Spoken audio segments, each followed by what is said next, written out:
Okay guys, so last video I talked about the HSG or the hysterosalpingogram.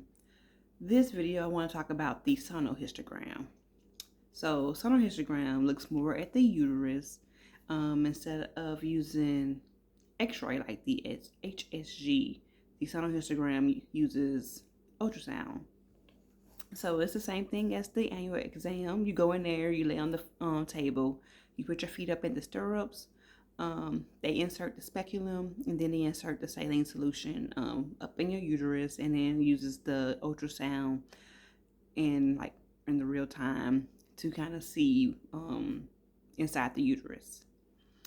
Mine was a little bit uncomfortable. It might have been because it was a student inserting the speculum, but it was definitely not the most comfortable situation I've had.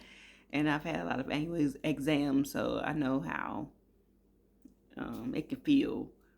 But it wasn't like terrible, but I was like, ooh, definitely you hadn't did this a few times, but it was okay.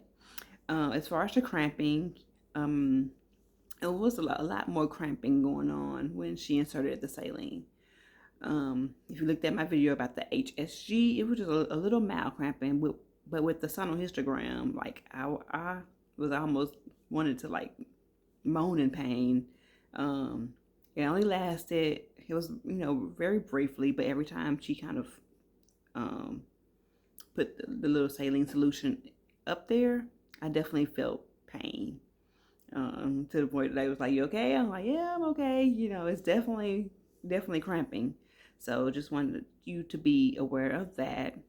Like I said, it doesn't last very long. The procedure itself is very brief. It might take like 10-15 minutes for the whole thing.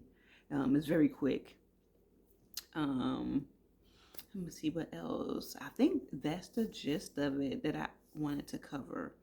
Um, like I said, if you have any questions about it, feel free to ask me. Y'all know the main part of why I do these videos is because my memory isn't the greatest. So if you ask me a question a few months from now, I might not remember. So I try to give y'all all the details that I can.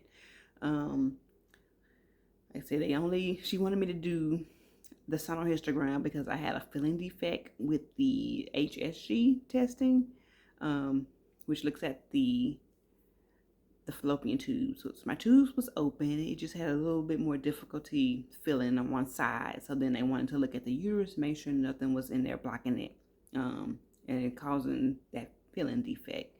I did have a fibroid in mine, so they want to remove that before we go further in this process, which might lead to IUI, IVF, one of those.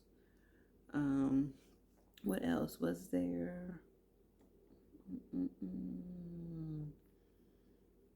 Like I said, with this one, if they suggest you take any type of pain medicine, I might suggest doing it just because it was a little bit more uncomfortable with the cramping. Very, very quick procedure. Oh, the difference between the sonohysterogram and the HSG is that the HSG they could do. I feel like they can do that one anytime.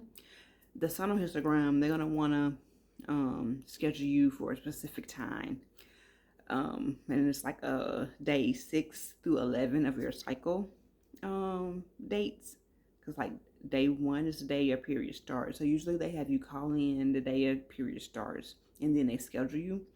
Because like your cycle may vary month to month, so they always want you to call on that first day, and then they get you scheduled.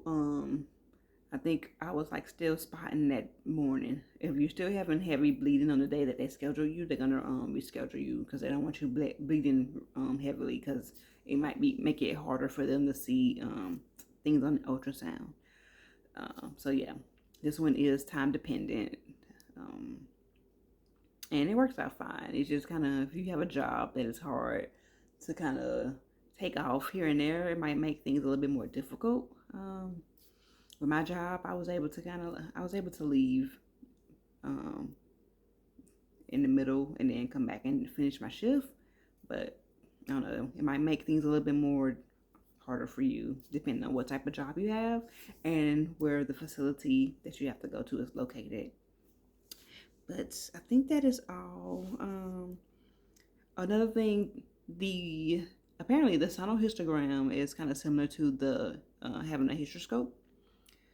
Only difference is the sonohysterogram is kind of used more diagnostically, and then the hysteroscope, they can go in at the same time and remove those things. So because they used the sonohysterogram to diagnose, to find out if anything was in there, which they found something. So now I'm going to have the hysteroscope and have that fibroid removed before we proceed.